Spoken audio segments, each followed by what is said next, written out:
ఏళ్ల సుజాత. సుజాత గారు, ఇప్పుడు ప్రస్తుతం ఇక్కడ సిచ్యువేషన్ చూసుకున్నట్లయితే పిఠాపురంలోన 70,000 ఓట్ల మెజారిటీతో పవన్ కళ్యాణ్ గారు గెలిచినారు కదా, దానిపైన మీ స్పందన ఏంది మేడం? మేము ముందే మెజార్టీ అని చెప్పుకున్నామండి. మేమందరిది ఒకటే మాట, ఒకటే ప్రేమ, ఒకటే బాట మీద ఈ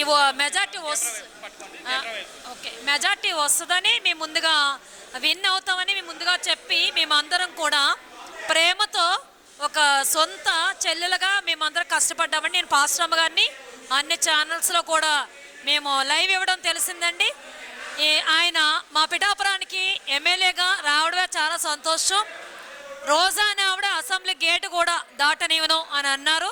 ఆవిడకైతే సంస్కారం లేదు. నాకు ఇష్టమైన అమ్మాయి మనకి రాయపాటి అరుణ, ఆ అమ్మాయిని నాకు చాలా ఇష్టము. మేము త్వరలోనే పిఠాపురం ఆహ్వానించి మా ఉప్పాడ పట్టుచీర పెట్టే అమ్మాయిని ఒక స్త్రీలకు ఆదర్శంగా రాయపాటి అరుణ మా అందరికంటే వయసులో చిన్నదైనా చెల్లి చాలా సాదర్శంగా స్త్రీలంటూ ఇలా ఉండాలి, ముందుకు రావాలి, ధైర్యంగా ఉండాలి. మనం అందరం ఫస్ట్ మరి యథార్థంగా తనే పవన్ కళ్యాణ్ గారిని ప్రేమించింది. తను చూసాక మాకు చిన్నప్పటి నుంచి కూడా ఆయన అంటే ఇష్టము. ఆ ఇష్టంతో మా పిఠాపురం రావడం కూడా అందరూ చాలా సంతోషంగా యాక్టివ్గా మెజార్టీ రప్పిస్తామని ఒక మాటతోటి చెప్పి చేస్తామన్నమాట అండి. మాది యథార్థమైన మాట. పవన్ కళ్యాణ్ గారి స్పీచ్ ప్రతిసారి ప్రతిరోజు మేము వినేవాళ్ళము. అది నిజంగా జరిగిద్దని నమ్మకంతో మెజార్టీ అని ఒకే మాట మీద మేము ఉండి చెప్పాం. 175 వాళ్ళు అంటుంటే అనిపించదు అనమాట వీళ్ళు లెక్కల్లో చాలా వీక్ అని. ఇప్పుడు ఈ 5 సంవత్సరాలు కూడా లెక్కలు బాగా నేర్చుకోవాలి. ప్రజలంటే వట్టి మాటలు కాదు, ప్రజల స్పందన, ప్రజల హృదయం. ప్రజలందరికీ కూడా ఒక థ్యాంక్స్ చెప్తున్నానండి. మా పవన్ కళ్యాణ్ గెలిపించినందుకు. మా పిఠాపులోనే కాదు 21 సీట్లు వస్తాయని ముందు లైవ్లో నేను ఇచ్చానండి. మీరందరూ చూస్తారు. అట్లాగనే దేవుడు యొక్క మాట, దేవుడు యొక్క ప్రవచనం కూడా నెరవేరింది, నెగ్గింది. మరి నాశనానికి ముందు గర్వం ఉంటుందనే మాటగా ఆ రోజా గారు ఇటు ఈ పోలీసులు పెట్టుకుని మంత్రి అయిపోయినని నాకు చిరాగ్గా అనిపించేది అనమాట. ఏంటి పిల్ల పెత్తరేగాడు, పావలా వేస్తాము, పావలా తీసుకుంటాడు. అసలు ఏం మాట్లాడుతుండో, ఒక స్త్రీగా సంస్కారం లేకుండా మాట్లాడింది ఆవిడ. ఇప్పుడు మేము అలా అనాలా? నీకు పావలా వేస్తారా అని అనాలా? మేము మాట్లాడచ్చా? ఒక స్త్రీగా తను గౌరవించి మేము ఇప్పుడు మాట్లాడలేం. ఎందుకంటే నెగ్గిన వాళ్ళు కూడా ఎదిగేవాళ్ళు ఒదుగుండాలి అనే కాన్సెప్ట్ మీద మేము ఎప్పుడు కూడా నెగ్గి ఇక్కడ మంచిగా డెవలప్ చేస్తారనేసి అందరి హృదయాల్లో కూడా ఆయన 10 సంవత్సరాల నుంచి పవన్ కళ్యాణ్ గారు ఎంతో బాధపడి ఓడిపోయినప్పుడు అల్లా కూడా చాలా వేదన పడి మళ్ళీ నెగ్గుతాను అనే మాట ఆయన హృదయం కూడా చూశారు కదా. Open the heart, open the love అంటే యథార్థంగా ప్రేమించారు ఆయన. నిజంగా ఇందాక మరి చెప్పారు కదా, చెప్పినట్టుగానే చంద్రరావు గారు చెప్పారు కదా, చెప్పినట్టుగానే ఆయన లేకపోయినా ఎవరికి వాళ్ళు యథార్థంగా పొద్దుట 6 గంటలకు వచ్చేసి ప్రార్థన చేసి ఎంపీ ఉదయ్ శ్రీనివాస్ గారు ప్రార్థన చేసి తమ్ముడు మీరు ఎంపీ అవుతారు భయపడకండి అని చెప్పేదాన్ని. పవన్ కళ్యాణ్ అన్న కూడా అవుతాడు, ఆయన ఎమ్మెల్యే అవుతారు, మెజార్టీ వస్తుంది అని చెప్పేవాళ్ళము.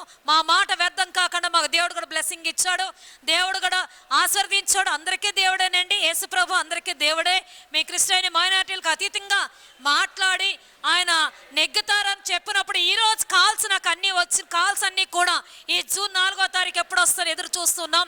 ఈరోజు వచ్చిన కాల్స్ అన్నీ కూడా చూస్తే మీరు అక్క ముందే చెప్పింది 2021 నుంచి కూడా దేవుడు బ్లెస్సింగ్స్ ఉన్నాయి.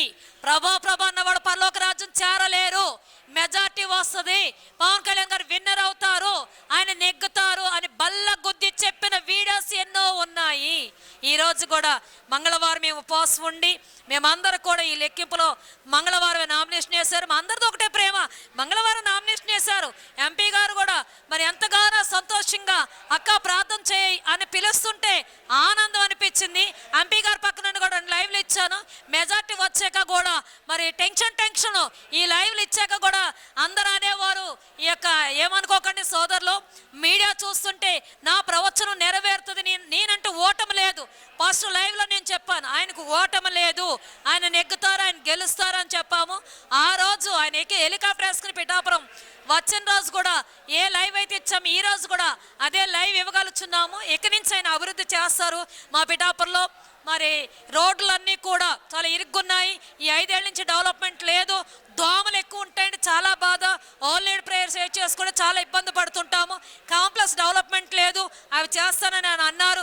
దోళ సంత కూడా డెవలప్ చేస్తానన్నారు, పెద్ద ఫ్లైఓవర్ వేస్తామన్నారు, మా పిఠాపురం ఒక సిటీగా చేస్తానని ఆయన అన్నారు. నెగ్గాక ఆయన అన్నీ చేస్తారు. పవన్ కళ్యాణ్ అన్నను చిన్న చూపు చూడొద్దు. ఆయన మహాజ్ఞాని, తెలివైన ఆయన, ఏకాంతంగా ప్రజల నాడు అన్ని కష్టాలు పడొచ్చిన ఆయన. గర్వం అంటూ రవ్వంత లేదు. ఆయనకు డబ్బుతో పని లేదు కదా, ఆయనకు డబ్బుతో పని లేదు. ఆ డబ్బుతో పని అంటే ఆయన 30 కోట్ల రూపాయలు కౌలు రైతులకు ఎందుకు ఇస్తారండి? ఆయన 1 లక్షం నెగ్గాలి. నేను ఒక మాట చెప్తున్నాను వినండి, ప్రతి ఒక్క వ్యక్తి కూడా సేవకు ఉపయోగమే.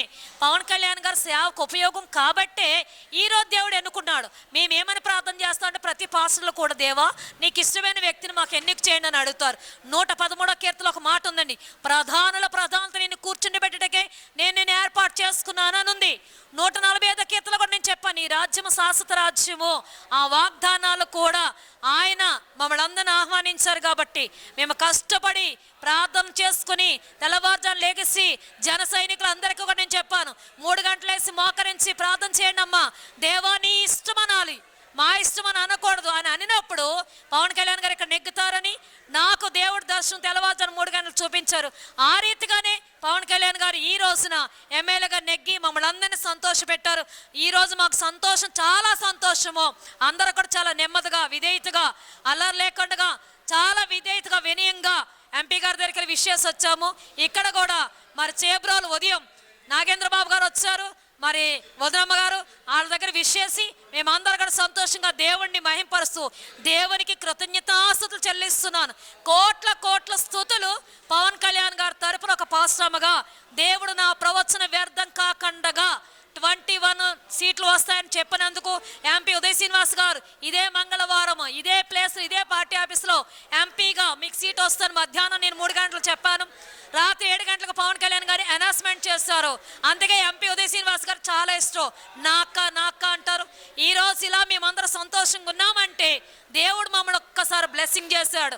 లుక్ ఎట్ ద స్కై అంటే ఆకాశం వైపు మేము చూస్తాం కాబట్టి హోలీ స్పిరిట్తో మెరాకల్ చేశాడు. ఆయనకి కోట్ల స్తుతులు. ఓట్లు వేసిన ప్రజలందరికీ నా blessing. God bless you. I love you my Jesus. Everyday happy day. ఈ 5 years కూడా మంచి అభివృద్ధి డెవలప్మెంట్ ఉంటుందని ఆనందపడుతున్నా. ఎవరిని మేము తిట్టడానికి మాకు టైం లేదు. ఆ రోజా గారిని తిట్టడం, ఎంతమంది మంత్రులను తిట్టడం, వారిని దేవుడికి అప్పచెప్పేసి ఆ లెక్క ఏదో దేవుడికి వాళ్ళే చూసుకుంటారు. అందరినీ దేవుడు దీవించును గాక. ఆమేన్. అందరికీ నమస్తే. Thank you.